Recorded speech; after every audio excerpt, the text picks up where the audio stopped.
All right, we are live here, episode 8 of the Grandsire podcast. Very excited for this guest today. At one point was one of the most hyped prospects. Now he's one of the contenders in the UFC. Ramiz Brahimaj. What's going on, sir? How are you? Pretty good, brother. No complaints on my end. How you feeling?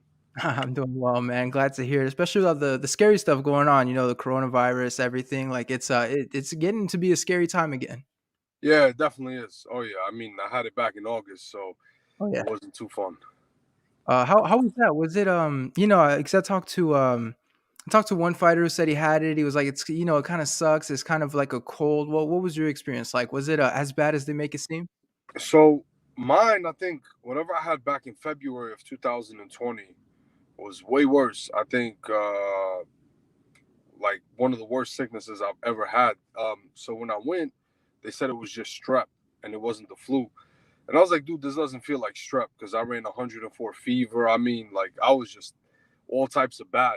But then when I actually tested positive for COVID in August, it wasn't as bad. I lost my smell, I lost my taste, and all I did was I slept. I think I was averaging like 12 or 13 hours of sleep, like every single day. I just couldn't stop. Like I legit, I couldn't stop sleeping.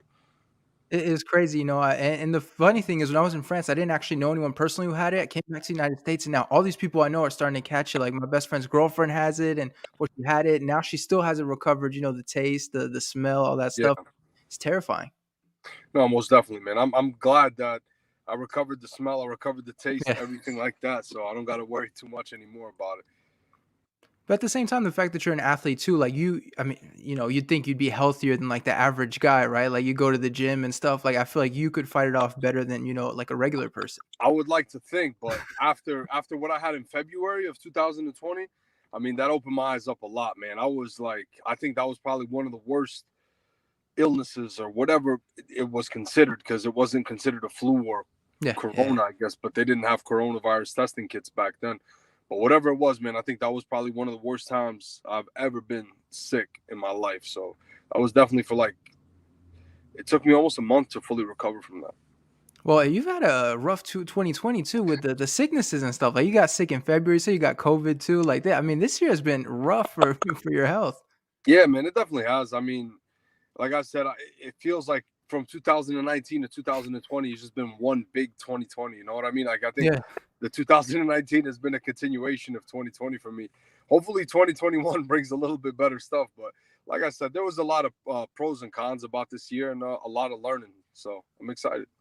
I mean, yeah, 2019 because you had the tumor as well. It's like, man, at some point, like you feel like you've gotten your fair share of stuff. Like it has to stop at some point. Like you've I'm done your time.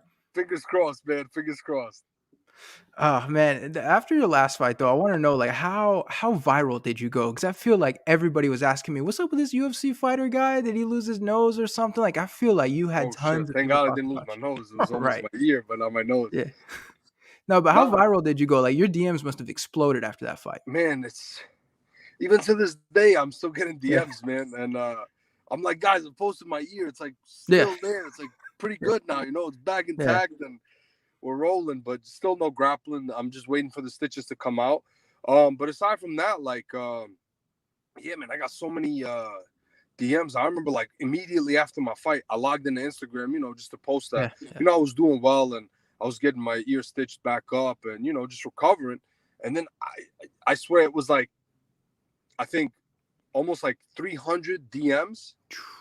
And then I had like another, I want to say at least pushing 1,000 where it said unread messages, where it Oh yeah, had yeah. like, The request. it Yeah. would Yeah. just say 99 and then plus. Whoa. And I was like, yeah, I can't do this, Nah. I was like, positive, negative messages. I'm sorry, guys. I was like, I appreciate the support, the hate, whatever you got from me. I was like, but I just can't get back to all these messages.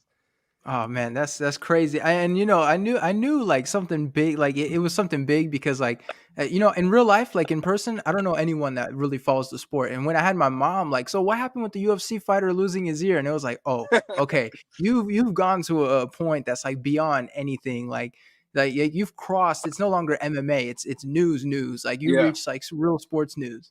No, it was like I said, man, it was I definitely made headlines. Yeah. Maybe not for the right reasons, but Yeah. to me it was pretty cool. Like I said, man, some of those pictures that I saw of myself, I was like, damn, that's me. Oh, that's pretty cool, man. I was like, I never knew the inside of an ear looked like that. Oh, But needless to say, man, it was. I had like even doctors reaching out to me, like yeah. trauma surgeons and stuff.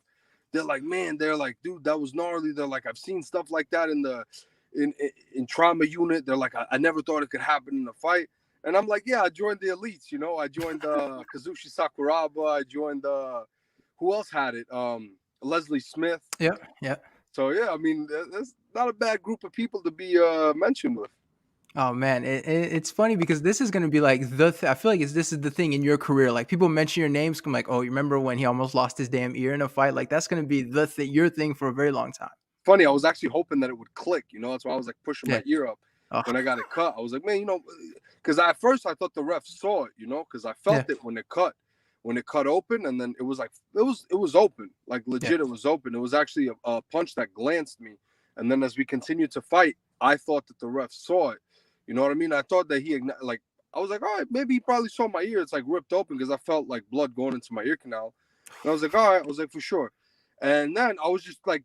I felt it kept dangling. I was like, man, let me try to make it like I hope something could click, you know, so I keep going, you know, because it started to like not bother me, but it was just like it was just like uncomfortable, you know. Yeah. I felt my ear hanging. I was like, man, let me see if I could click. And then as I'm touching it, I'm trying to push it back up. Then the ref sees it, and that's why I kind of had a surprise look. Yeah. I was like, oh man, I was like, what? But then he told me after the fight, he's like, nah, man, he's like, that was the first time that I seen your ear and I saw it was open. I had to call it. I was like, nah, I respect that. I understand it fully. And, you know, you're looking out for fighter safety. But I thought that in the beginning, he saw the punch that glanced and hit my ear. And I thought that he was going to let it rock. But unfortunately, he didn't. And I respect him for that 100%. What's the thing during the fights? Like we'll see guys with nasty cuts, the eyes swell, but you try to play it off, right? You try to pretend like, no, I can see like everything's swollen and disgusting. Like, no, I'm straight. And then, you got to try to trick the referee a little bit. It's crazy, man.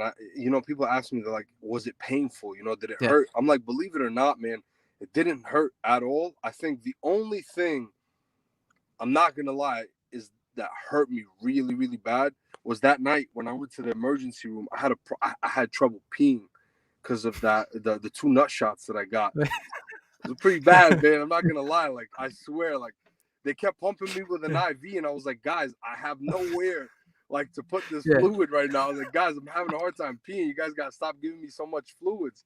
And then they're like, oh, we're sorry, we're gonna try to fix that, but you need IV. You need fluids. Yeah. So I was like, all right, no worries. But it really wasn't pleasant. But like I said, aside from the ear really did not hurt. Especially once they sutured it, everything up. I think the only thing that was uncomfortable was the headpiece that I had to wear just to, I guess, help reduce the swelling and everything like that from when they sutured it up. But that was just the most uncomfortable thing, I think. What's the thing is, during the fight, I think a lot of people don't realize, but you guys most people, they're pumped full of adrenaline. Like, I think half the shots they say you don't even feel that. And it's just after the fight, you feel like you've been in a car crash. But even the ear, like if you were, you're kind of like, I kind of felt that. It's like, it's big. Like if it goes past the adrenaline and you can feel that, like, oh, that's nasty. No, I definitely, at first I thought the side of my head was cut open. At first, I thought the side of my head was cut open. I was like, oh shit. I was like, I got a cut. And then I felt my ear kind of hanging. I was like, nah, that's my ear. I was like, fuck, it's my ear. Is the big thing I was curious about is what did that do mentally? Like, is that something like you're gonna be worried about your ear every single fight, or are you gonna be able to move past that? No, to be honest, I think it's not gonna bother me because I know it's like, when you look at broken bones or you look at stuff like that, it's like you got to move on. You got to go past that. You see what I'm saying? Because if I can't get past that, and it's crazy because the second that they sutured it up, I was already past it. I was already like, okay, what's the recovery process? How long is it going to take until I get back to grappling, until I get back to training, until I could accept another fight again? And of course, it's something like this takes a little bit of time, which is understandable 100%. But, to me, it doesn't bother me because I've had cuts happen to me in fights before. I've had cuts on my eyebrows. I've had cuts, beneath the eyebrows right here where this really sensitive areas. And the thing is like, it's like I've had teammates who've had ACL repairs and stuff.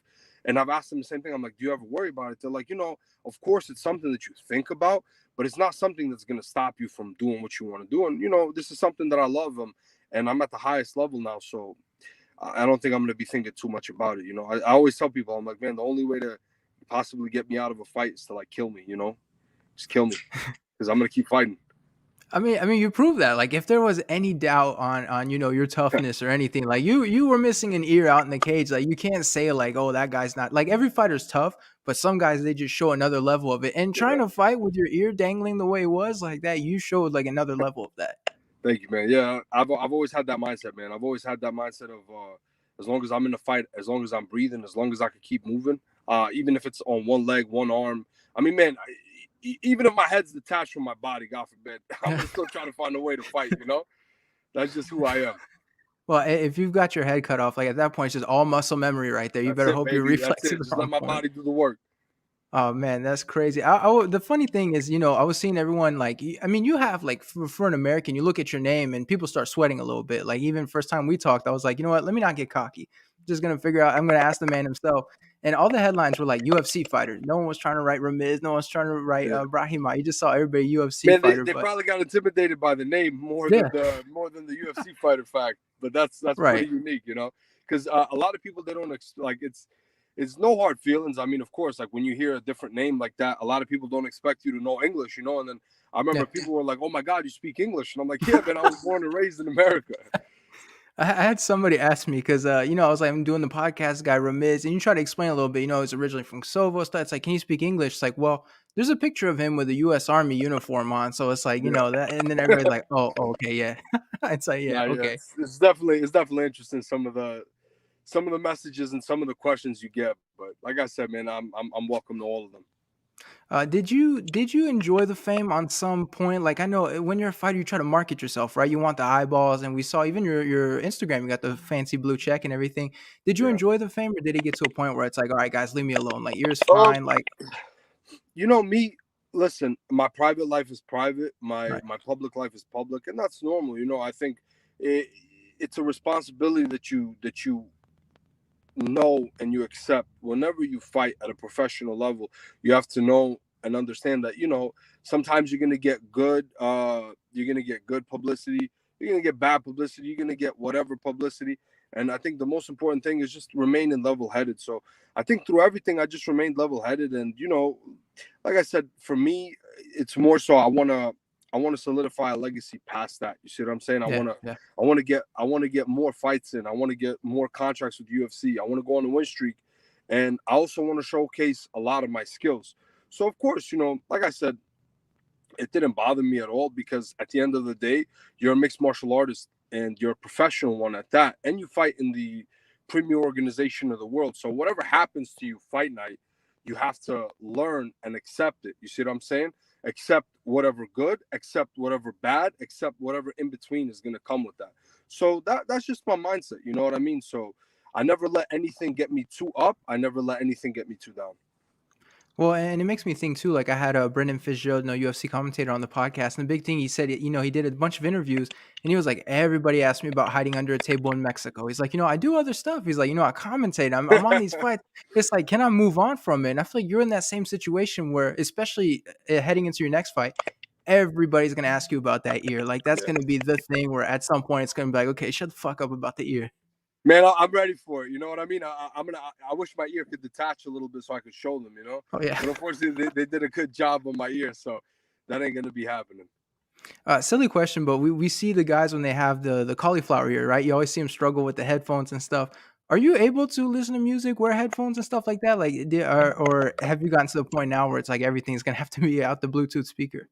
So no, thankfully, with my cauliflower ear, the way that it is it doesn't impair.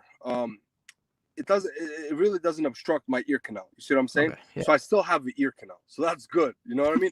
I've seen guys that they get cauliflower in the ear canal and I'm like, dude, drain that right away. I'm like, do not. That's like the worst spot to get cauliflower.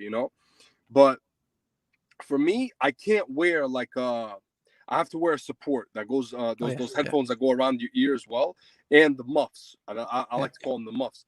So I wear both of those headphones, and I just can't wear, like, for instance, like AirPods. I can't Yeah. wear AirPods because they'll slip out of my left ear. Yeah. So you can't flex on people and show them that, you have a certain standard of life. Like, you can't do that. No, definitely not. But I wear my Beats. I have a pair of Yeah. Beats, the new Beats that they have. The crap. I think they're like Beats Pro or something like Yeah. that. It's the And studio or I've something. had Beats before. I was not really impressed with the Dre Beats that they've made. Just because like they would, I swear they would like just stop working after like 2-3 weeks. But these Beats, man, I've had them. God forbid, they've been working good for like 3 months now. So we're pretty good. No complaints on my end. Well, beats are kind of like a flex thing too, right? You have that big ass B on the side of your head. Like, people know you're for real. Like, people were like, skull candies are just as good. It's like, yeah, but you can't flex with skull candies. Like, the beats, like, people know what you're about. You wear something like that.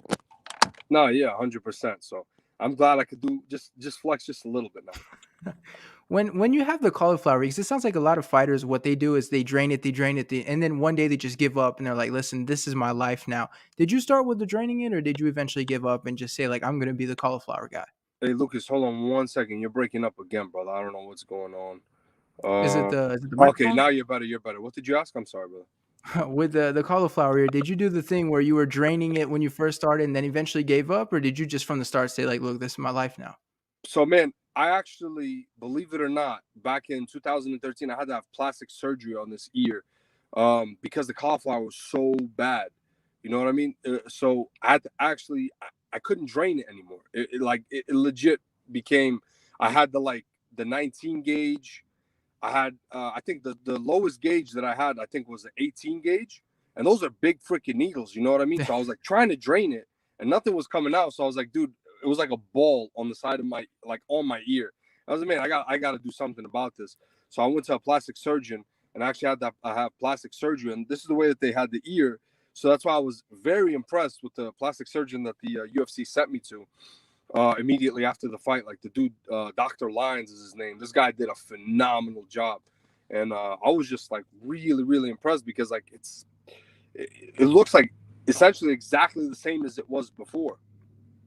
Is it going to be 100% now? Like, can you trust it completely, or is it, just a little bit not quite as well as it? You know what I mean? Hold on 1 second, Lucas. You're coming in broken again, brother. I'm sorry. Let me see what's going on. I don't know if it's the microphone or if it's the connection. Hold How's it on sound one now? second. Okay, yeah, I can hear you now better.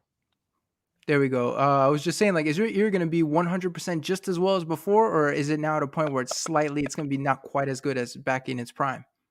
I mean, I don't know. Like I've heard mixed things from different doctors, different plastic surgeons. I know that I've been like taking care of it a lot. I've been really just on the collagen, on everything that they've been giving me to take, and just making sure that I've been putting all the ointment that they gave me, and all that little scar thing, whatever, because it's like a very minimal scar. You could barely see it. You could barely see the scar where they sutured it back up. So, like I said, I mean, I've heard mixed things. I've heard, it's gonna be at like 90%. I've heard it's gonna be 100%. So, I mean, to me, it's like once it's good to go, it's good to go. We're gonna see.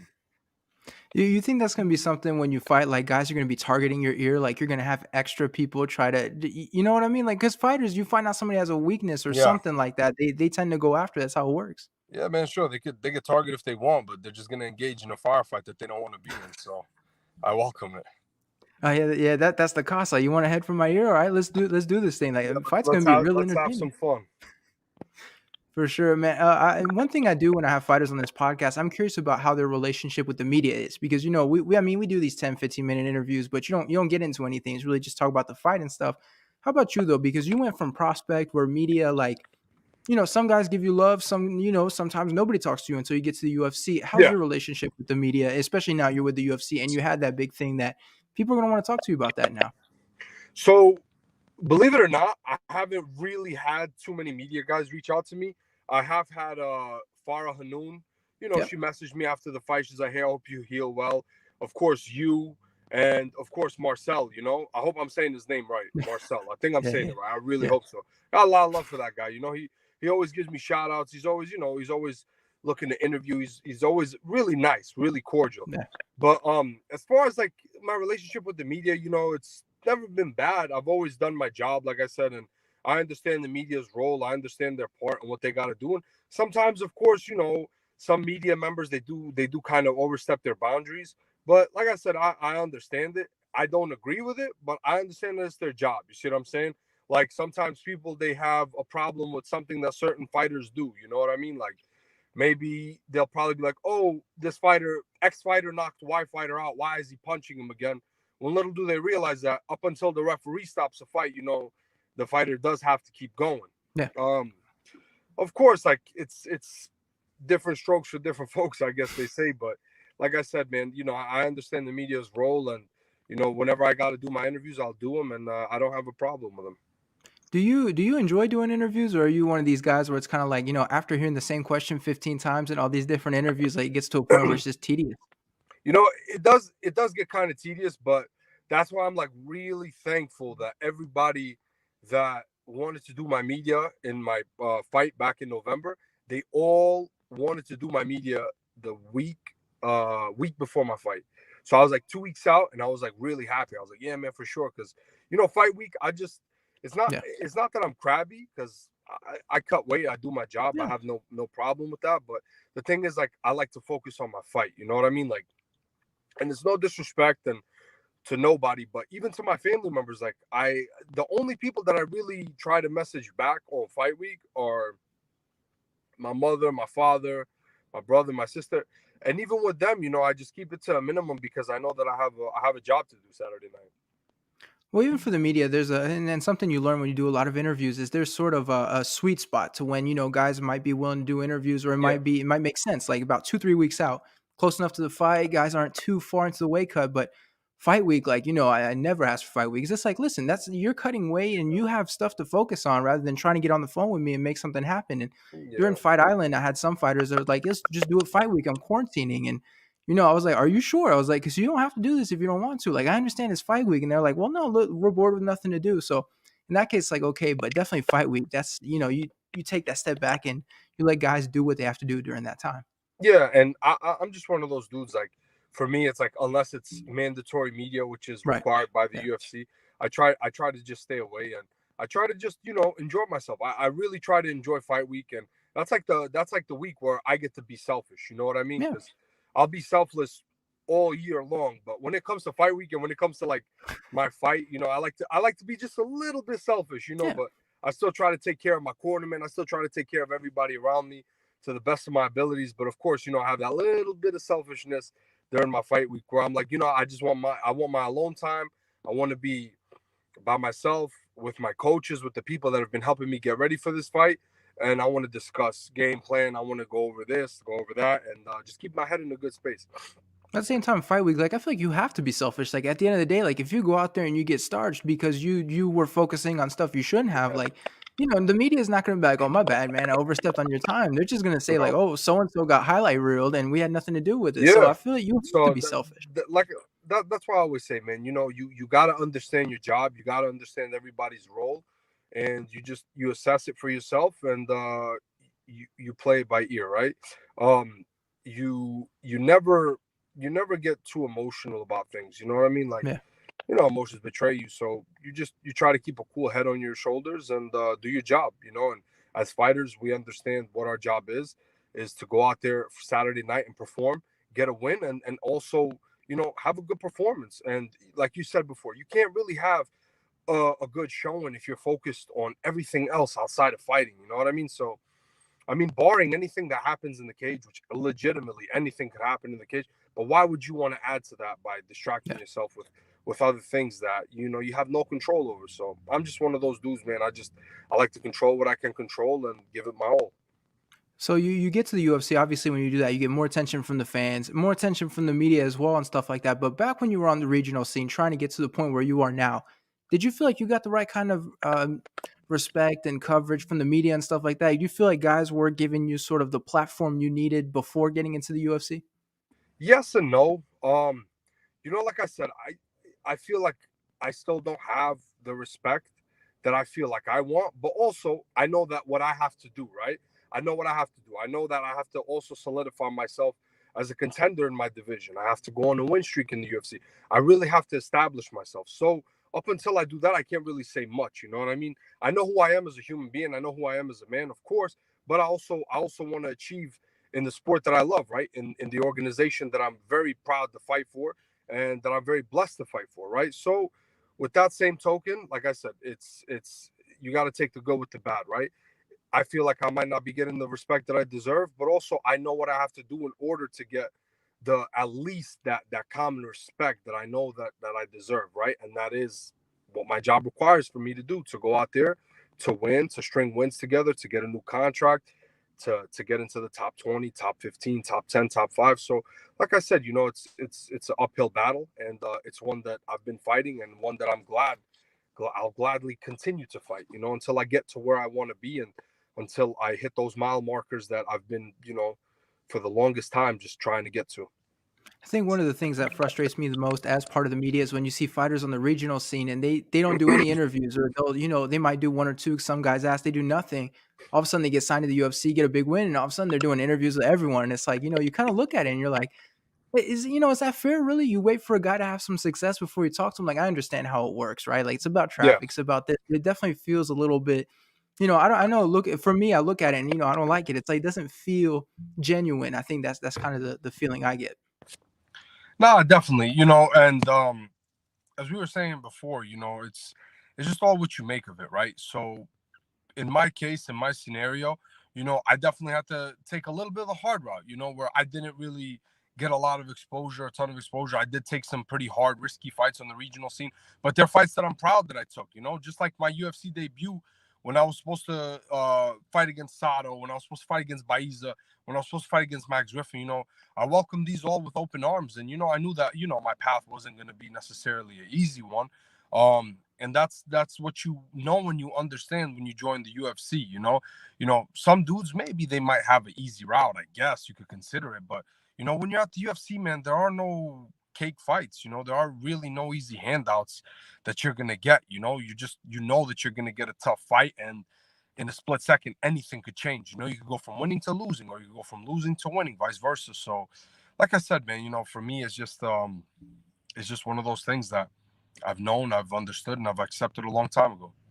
I mean, you said you took the toughest path, but I mean, with this UFC debut, like, you really did like that. What, like Max Griffin? I mean, he's been around the UFC forever, and he's fought all these guys. Like, you really like, there was no cakewalk in that first fight. Like, you got thrown right into it, and it's like, you're fighting a guy who could easily be a top 15 guy. Like, there really was zero buildup when you got to the UFC, and I know fights fell Yeah. out and stuff like that, but they weren't messing around with your matchmaking.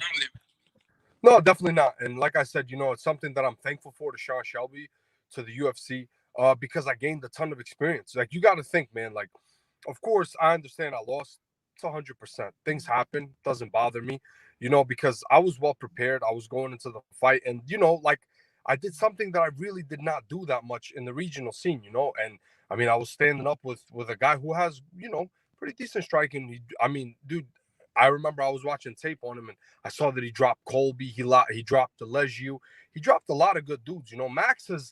Max is a guy who's had a lot of tough fights, and he's also been on controversial decisions. You know what I Yeah. mean? That I think that probably had they been stateside, he probably would have won 100%. You know what I mean? I think Max is one of those guys that his record doesn't really dictate who he is as a fighter. You see what I'm saying?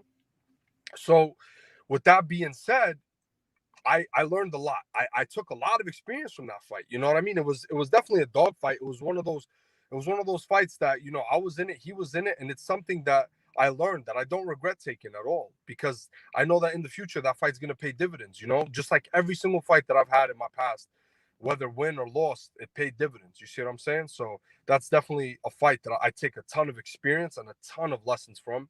And it's a fight that I'm actually proud of and I love. I think for the people that have watched you fight outside of the UFC and that know sort of your style and stuff, like for the new people, they wouldn't know. But I think a lot of people were Yeah. surprised that you stood and boxed with them, right? I think a lot of people were like, "Wait a I minute, just like, I just kind of wanted to show off, man. yeah." I don't. A lot of people ask me, but man, it's crazy. I had so much fun in my UFC debut that I told myself, I was telling my cornerman, and I know me and Coach Dave talked about it, and I was like, man, I really want to enjoy my debut. I mean, holy shit, I've been through so much crap in the past year and a half that I don't want to go out there and look desperate or look this. I want to enjoy it. You know what I mean? And going forward, I want to constantly enjoy my fights. And of course, things are going to change up a little bit. But like I said, one thing that won't change is my love and my enjoyment. And I think, I've fallen in love even more with MMA and more with my job after that Max Griffin fight than I did even before going into the fight. You know what I mean? I have a greater appreciation, a greater love, and it's a different. I want to say, not to sound cliche, but just a different kind of fire that's burning under me now. That I just can't wait. I've been, uh, I've been definitely improving on a lot of things while I've been on injured reserve, as you call it. And I just can't wait to get back in there and show some new stuff off.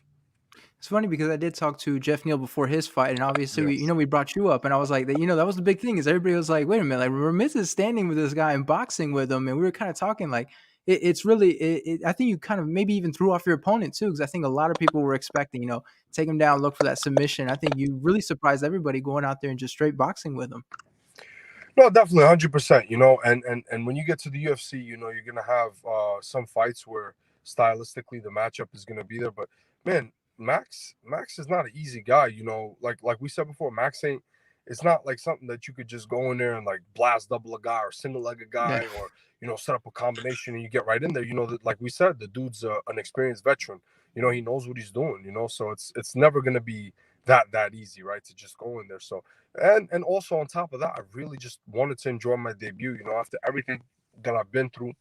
And of course, it's easy to say, hey, maybe if I did this, maybe if I did Yeah. that, for sure. It could always be that way. But like I said, the lessons that I got from that fight and the experience is the most important thing that I got from that fight. It's something that I'm really, really happy and proud of. I know me and Jeff, we were talking about that, and that experience is vital, and it plays a major role in your growth as a fighter, as a human. So, like I said, I have no regrets. I was listening to some of the interviews you and Max were both doing ahead of this fight, and I was especially listening to, Top Turtle. Shout out to Daniel and all those guys do great work. Yeah, But those guys are awesome, man.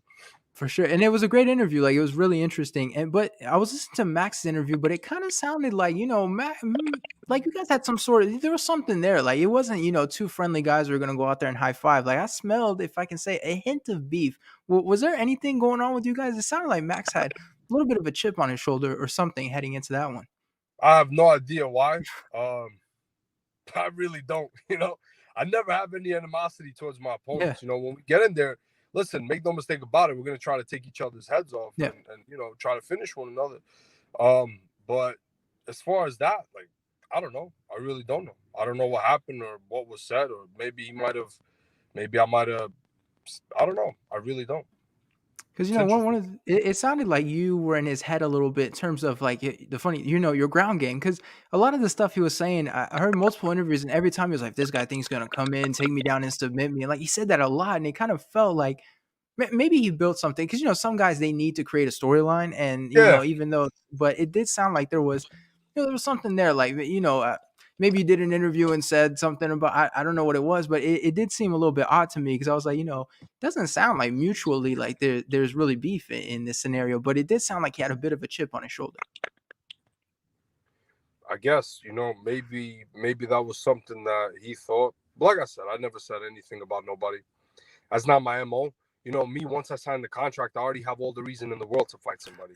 You know Yeah. what I mean? So if I didn't have a reason, why would I sign the contract? You see what I'm saying? So that's just the way that it's always been. I'm a competitor at heart, and I will always be. So the second that I sign the contract, I'm ready to go in there and get the job done. So that's just who I am. I don't need to. For me, I don't need to be like, oh, this guy might be thinking this or he Yeah. might be saying this. Don't matter to me, man. It's also possible it's a media thing too. Like we talked a little bit about the media, but sometimes like storylines will get Hold on created and one then second. You're coming in broken up. Hold on one second. My bad.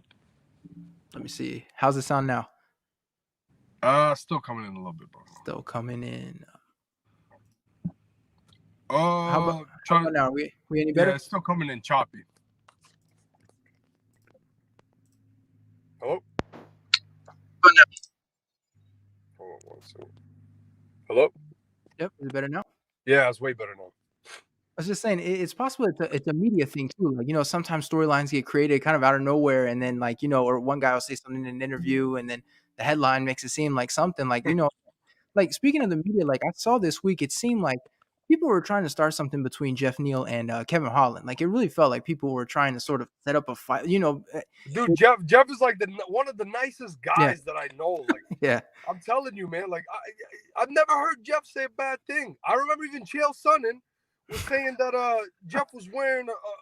I think Chael might have got Jeff and Chaos Williams mixed up because man, dude, Jeff doesn't know a stranger. You know what I mean? That dude's like one of the nicest guys you'll ever meet. So when I heard that, I was like, whoa. So what do you mean, Chael? I was like, dude, this guy's like a saint. Never heard this guy say a bad thing about nobody. that's the crazy thing. Or there was a lot of like interviews where they're like, are we gonna see a rematch with Kevin Holland? And I'm thinking like, I understand like maybe it's fun because they fought on the regional scene, but it makes no sense. They're both top 10 in In their their respective weight respective classes. divisions. Yeah, like it makes this does Yeah. nothing for either man, honestly. Like it didn't make any sense to me. Nah, man. Now, if they both get the belt in their respective divisions, Oh, then they I, fight. Yeah, there could be yeah. a storyline there. But like I said, right now, like I, I don't understand it, man. But like you said, sometimes they need to create a storyline in order to try to push a narrative or sell something. But you know, I don't buy onto that kind of stuff. I always do my research, man. I always make sure what I heard is exactly what I heard and what was said is exactly what is said and not something that I make up in my own head. Like I'm not that kind of guy that just reads the headline of an article and Yeah. then I take it and it's like this is set in stone. You know what I mean? I want to read the article because I also know like sometimes, media manipulation, it does happen. And you want to make sure that you know what you're reading. You know what I mean? And unfortunately, it is clickbait at times, right? But I mean, what are you gonna do, man? There's nothing you can do except keep yourself educated, and you know, that's it. So what happened with Chael Sonnen? Because I don't really follow Chael too much. Like it's not really my style of content to watch. But what happened with Yeah. Chael? So I guess somebody sent me a message, and I guess Chael said, he's like, oh, I don't like that Jeff Neal guy. He was looking down at his phone when I said, hey, nice suit, or something like that, and he just looked up and he's like, yeah, thanks. And I was like, dude, that sounds nothing like Jeff, Yeah. man. I was like, that sounds nothing like Jeff. So I was like, so when I heard that, I was like, whoa, I was like, that really sounds nothing like Jeff. That's not Jeff Neal. Yeah, and it sounds like he could have mistaken them with Chaos, right? Because he was showing up in the big suits and everything, and like but it's funny because Chael has probably a lot bigger following than Jeff, right? And you go out and you say something like that, and all of a sudden people are like, "Oh, Jeff Neal's kind of a dick." When you ask anyone who's talked to him outside of Yeah. that, and it's like, Jeff is super nice, like, yeah, Jeff's the man. I'm telling you, yeah. Jeff's the man. Like this dude, I'm telling you, said it before. He knows no stranger. The guy's like the dude will give you the shirt off his back, 100%. The guy's like one of the nicest dudes you'll ever meet. Seriously, The and thing, that's yeah, why I was like, yeah. a little bummed out when I heard that. I was like, I don't think this guy's talking about Jeff. That's not Jeff. And that's the thing about Jeff is that you appreciate athletes, especially when they get to a level like Jeff where you're main eventing and stuff and they still give you their time. They still give you 10, 15 minutes to talk about the fight. Like Yeah.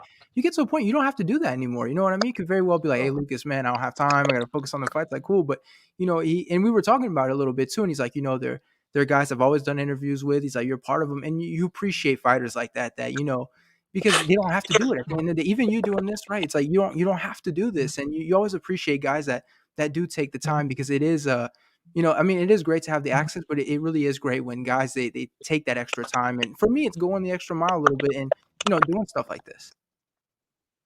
No, for sure. And I've always been a down to earth kind of guy. And as long as nobody's like really trying to disrespect me or anything like that, I have no Yeah. problems. I've never had an issue with being cordial and being a good human being and Yeah. giving people the time of day. You know what I mean? Especially people who are trying to get my name out there, who are genuinely either checking up or trying to see how I've been and everything like that. And that's just who I am. That's who I am as well. And I think I'm always going to be that way.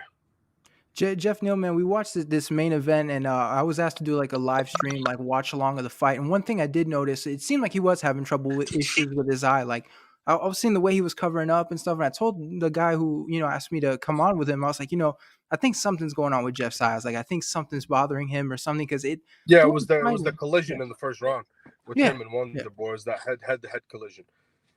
So what was it? A cut on his eyebrow? 'Cause that's what it did seem like in the Yeah, corner. yeah, Like what? Yeah, it was a pretty big cut, man. I was like, yeah. whoa. I remember when he went into the corner after the first round. I was like, dang, that's a pretty big cut. It was nasty.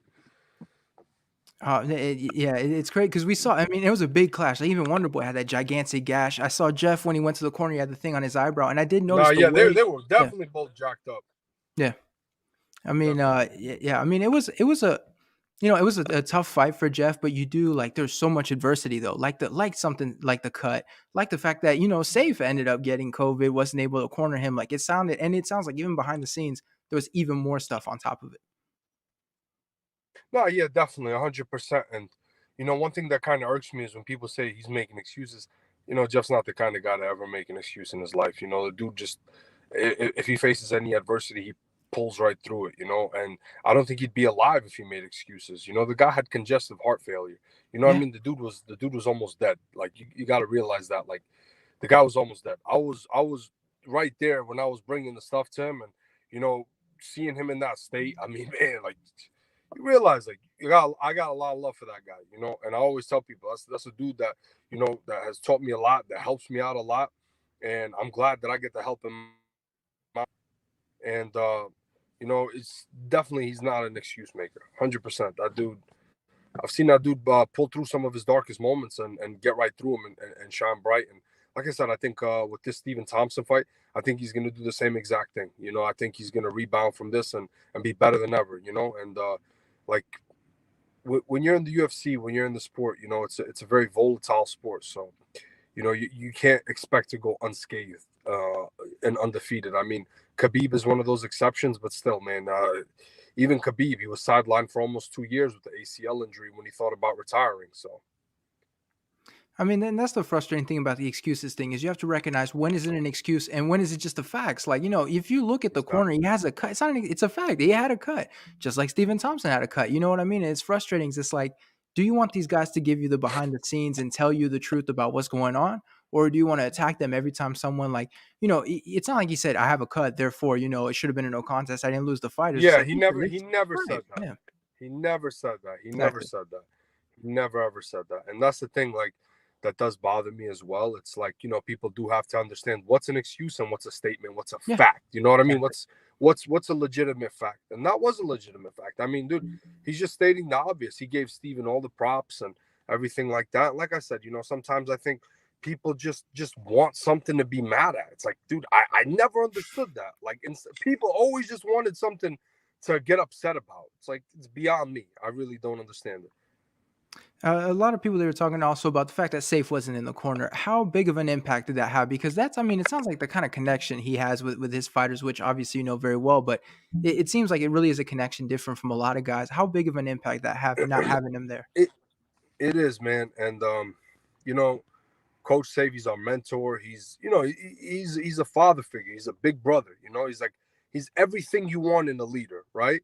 And I think it definitely does play a little bit of a role. You know what I mean? Of course, that's not taking a single thing away from Stephen Oh, Thompson's right, performance. right, right. I Yeah. mean, Stephen Thompson did what he had to do, and he did a great job at it. He does what Stephen Thompson always does, and he showed why he is one of the most elite in the world and the elite in that division. So, of course, it's not taking anything away, but of course, you feel a little bit out of whack when you have a guy that's been cornering you for so long, that helped you through the regional scene, that helped you to get to the UFC, that's helped you get through so much adversity. Like I've been in Jeff's corner quite a few times, especially in the UFC. And I mean, man, when you're in the corner and you see the corner work that Coach Safe does, it's like, man, it's exceptional. It really is. It's something special. You know what I mean? And like I always tell people, there are things in life that you really have to understand, accept, and cherish while you have them. And that's something that I accept and I cherish as much as I can, because I learned so much from the guy. When he corners me, when he corners other fighters, and these are tools, these are things that I take from him that I know are going to pay dividends for me in the future. When you're in the corner in a situation like that and Safe isn't there, are you trying to sort of, I don't want to say replace him, but try to think like, what would he say in this situation to his fighter? Yeah, Or are you hundred just percent. You focused got you on, got to yeah. try to emulate his style, man. You got to try to be a leader, be a lion in there. You know what I mean? And definitely help guide your fighter to a victory. So by any means necessary, that's just the way that I've always thought about it, especially when it comes to cornering. You have to have that mindset. So it's the same mindset that Coach Safe has, and it's one that I've definitely adopted, and one that I'm still learning to progress with. But it seems like, you know, and people always they talk about coaching, like you learn your boxing, your wrestling and stuff. But it seems like he impacts people's mentality as well. And like the biggest example I feel is like Uriah Hall. Like when we saw him join Fortis, like people were always talking about him, right? Mentally, this and that. But since he's joined Fortis, you saw a different, and it seems like mentally, you know, there's something different about him too, and sort of his mentality in these fights. Yeah, 100%, man. You know, I always tell people Coach Safe is just a no nonsense kind of guy, and he just gets to work. That's all he believes in. He just believes in going to work, you know, so that's all it is. But one thing I am curious about to sort of change subjects a little bit, but we did an interview together earlier in the year before you got to UFC and stuff.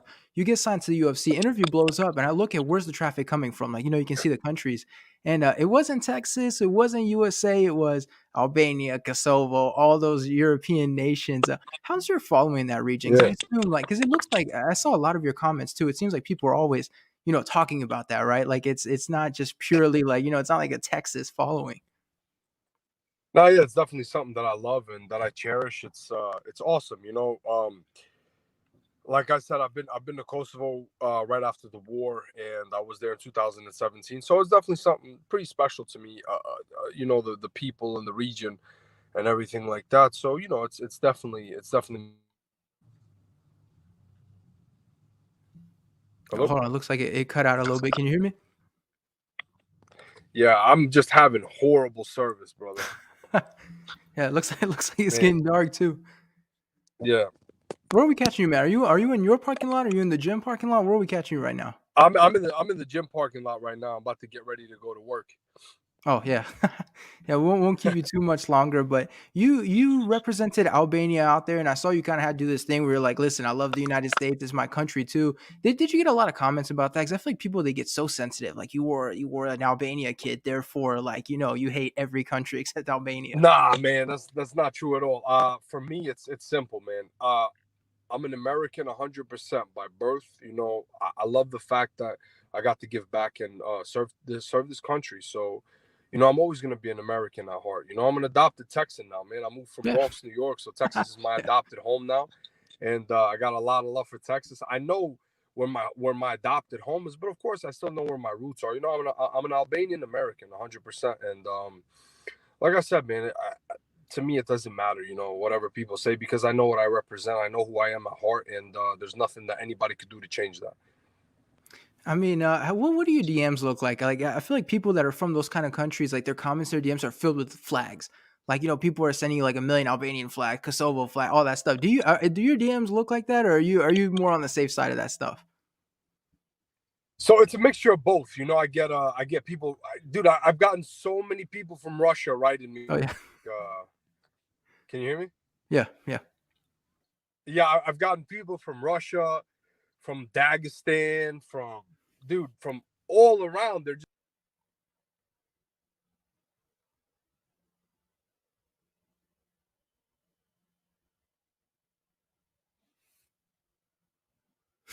Looks like Ramiz left us, but he should be right back if he can access the link, and we should see him soon. There we are. hey, can you hear me now? Yep, yep. I can hear you. I can see you. You're still coming in broken up a little bit. Hold on 1 second. Can you hear me now? Yep, I can hear you. Can you hear me better? I can barely hear you. I can't see you at all. Oh, you can't see me? Okay, it might be a connection thing. Hold on, let me see. I can see you now, but I still can't hear you too good. All right, how does it sound? All right, how about now? How Hello? hear me? Yeah, it's still coming in. It's still coming in broken up, Lucas. Shit. Okay, let me see if I can Okay, change microphones. I Better? can hear you now. I can hear you now. All right, there we go. You were saying that you had people from Dagestan and Russia that were hitting you up. Yeah, man, it's crazy. I was like, dude, what? I was like, what? They're like sending me voice notes, messages. I'm like, holy smokes, dude.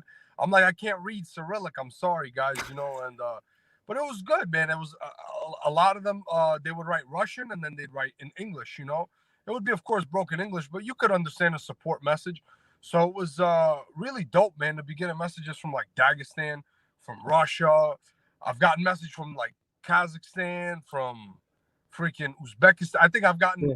from all those stand countries, from the Central Asian republics, and So it was pretty cool, man. Like all these countries that I used to read about in world geography and stuff.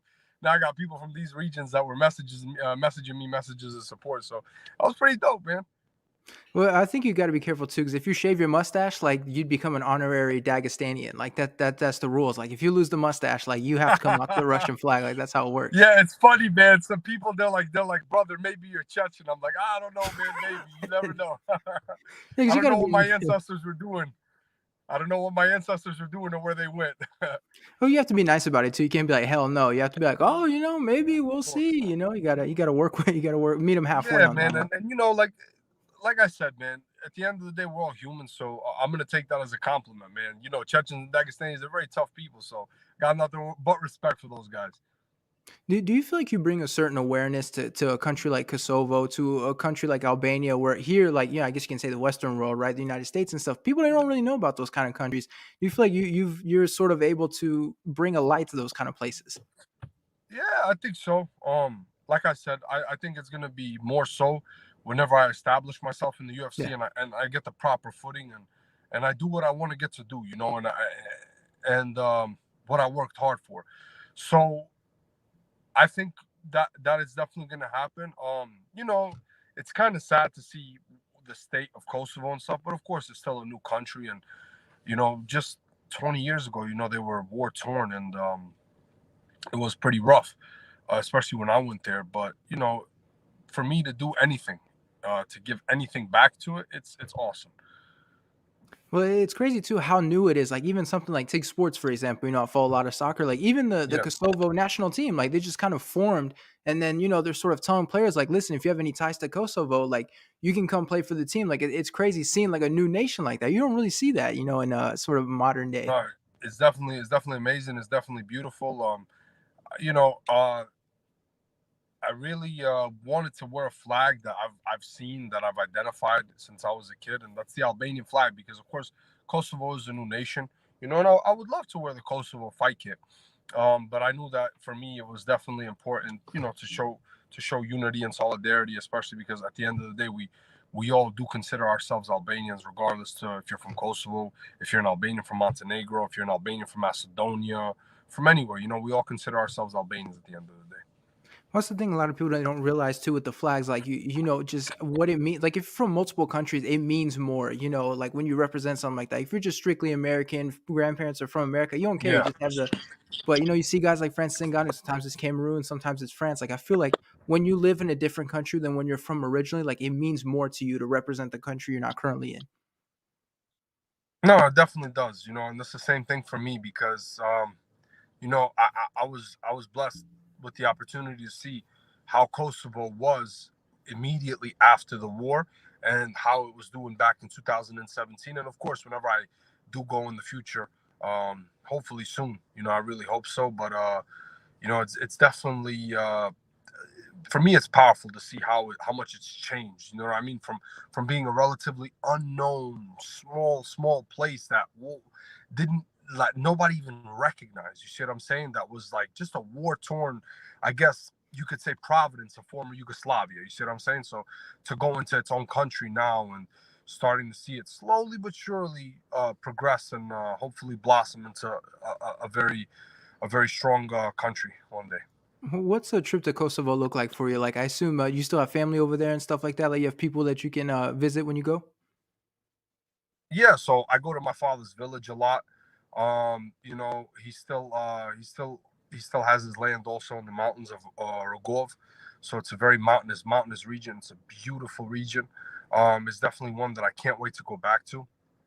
But I try to spend a lot of time with my family over there, and I just I mingle with the locals, man. I go have fun. I play soccer. I don't know nothing. I suck at soccer. You know what I mean? I'm terrible at soccer.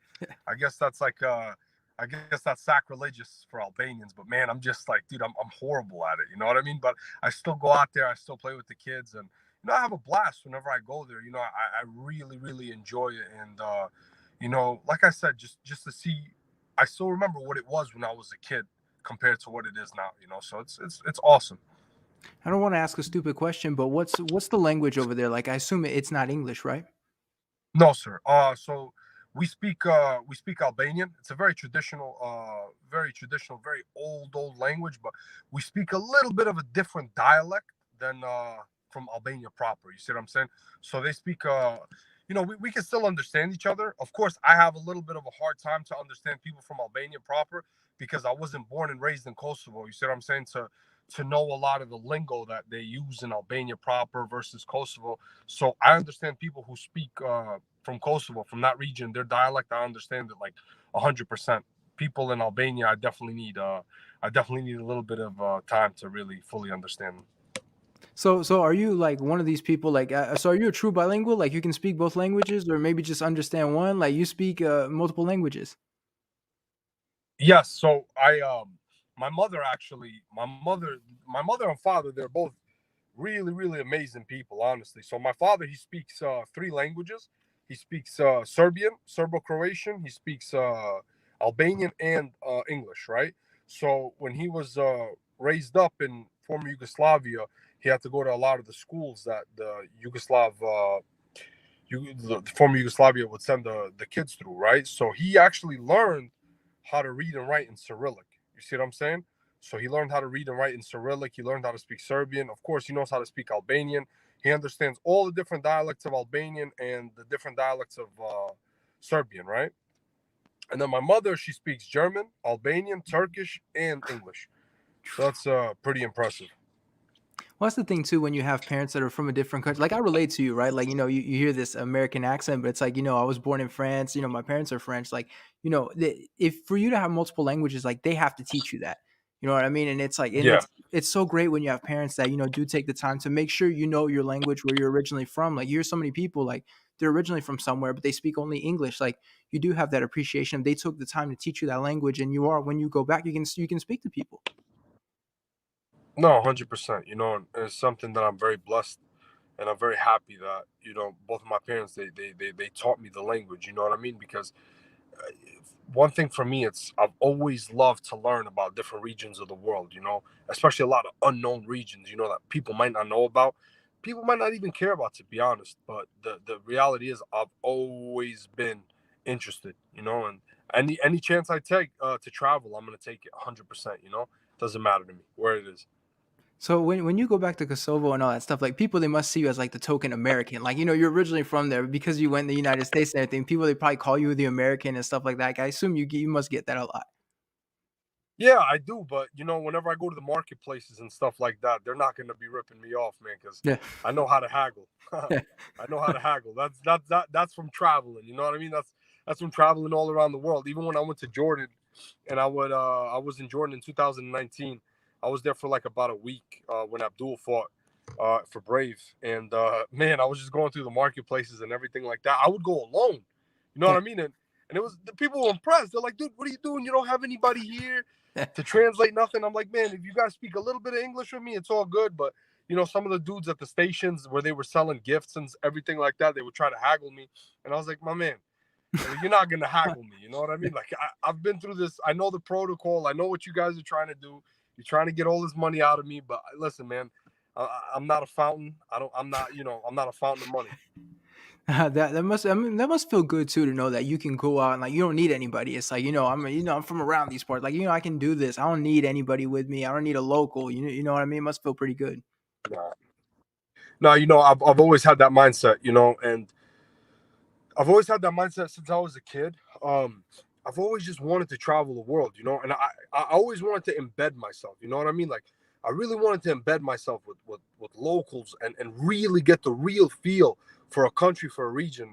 And of course, barring any war torn country, which I mean, I think I'd still be a little bit crazy in my head, and I would still go to these countries. You know what I mean? Like if somebody was like, "Hey, man, we got an all expense paid trip to go to like Afghanistan or Yemen," I'd be like, "Yeah, dude, why not? Let me integrate there and let me see what's going on. You know what I mean? Let me really indulge. I'd probably do it 100%.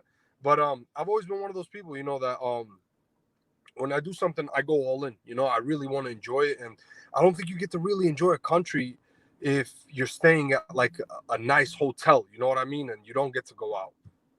And that's the thing with France too. Like people always tell me, like, I want to go to Paris. I want to go to Paris. And it's like, yeah, you can get the tourist version, or you can go like where I'm from, for example, and then that, really embed yourself there. And that's how you're going to see the country for real. Like, do you really want to take a picture of the Eiffel Tower, or do you want to get in there and do you want to say like you visited the real France instead of like this sort of image that people have? Yeah, that's me. I want to see the image, but I also want to be embedded. Like I want to see how everybody lives over there, how they think. Like when I went to Japan in 2016, I was fully embedded in Tokyo. I was like dead center in Tokyo, and I was there for a month, and I had the time of my life.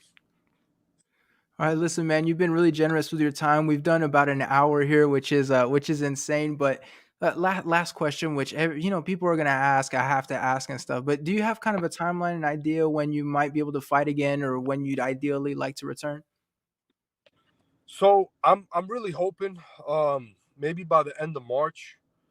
It could be end of March, early, mid, or late April. So I mean, I don't really know. I'm hoping around that time frame, and if I could, the goal for me is to try to get 5 fights this 2021 calendar year. I definitely want to do that, and I want to start my streak. I want to get in, and I want to showcase a lot of my skills, and I want to give some impressive wins and some impressive performances. So fingers crossed. I'm really hoping that 2000. He'll be back. He'll be back.